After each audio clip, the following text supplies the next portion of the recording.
Picture this, the biggest game of the year. Half the world is glued to their screens, hearts racing, but there's someone in the room who ... doesn't care at all. And no, they're not trying to be different. Science shows their brain literally processes competition, tribalism, and social bonding in a unique way. When most people watch sports, their brain floods with dopamine from vicarious victory. But these people, their reward system activates for completely different triggers. Their brain demands direct participation, watching someone else win. That doesn't compute as personal achievement. They need to be the one doing. Here's what's really happening. While others enter flow through sports drama, these people find it through creation, problem solving, or deep work. Different path, same destination. Now, let's bust a myth. People who don't obsess over sports aren't antisocial. They're just tribal about different things. Gaming communities, book clubs, makerspaces, online forums. The need for collective experience still there.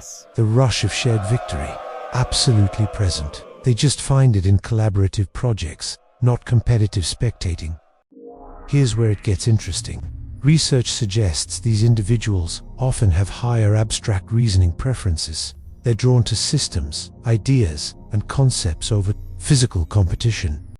Their motivation framework is fundamentally different. They're not asking who will win. They're asking how does this work, or what can I learn? Sports rarely answer those questions. And here's the brutal truth they've realized.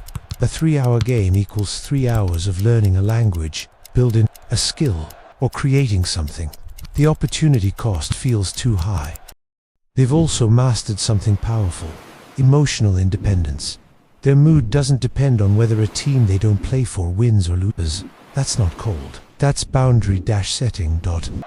At social events, they've learned the art of presence without participation. They're there for connection, conversation, and community. The game is just background noise. Their mental space is allocated differently. Where sports fans have encyclopedic team knowledge, these people have depth in philosophy, science, arts, or technical skills. Same brain capacity, different priorities. They've rejected borrowed identity.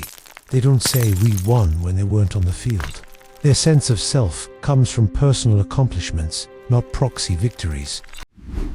But here's what people miss.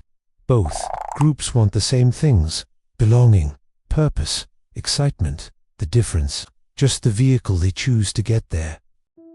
For many, the disconnect started young. Maybe they didn't have that parent teaching them the game, or they tried to care and just couldn't.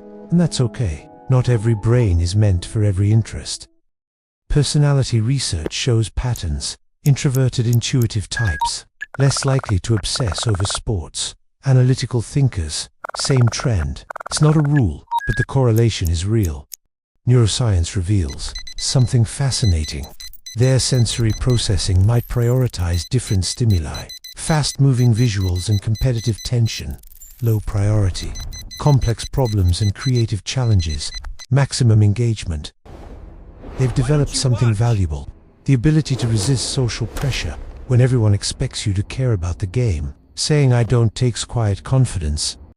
While others track wins and losses of teams, they track personal milestones. Books read, skills mastered, projects completed.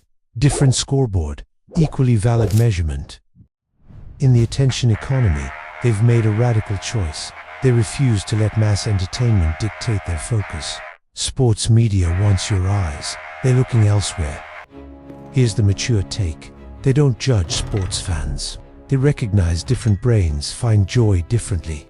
The conflict only exists when either side demands the other care about their preferences.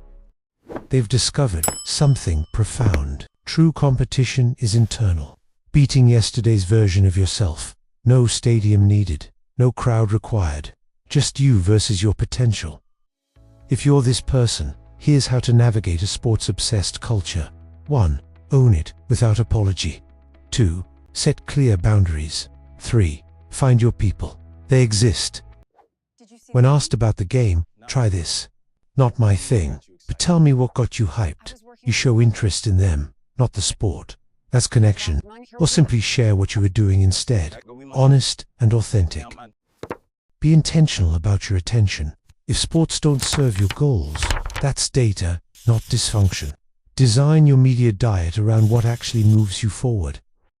And remember, millions of people feel exactly like you. Find communities built around your actual interests.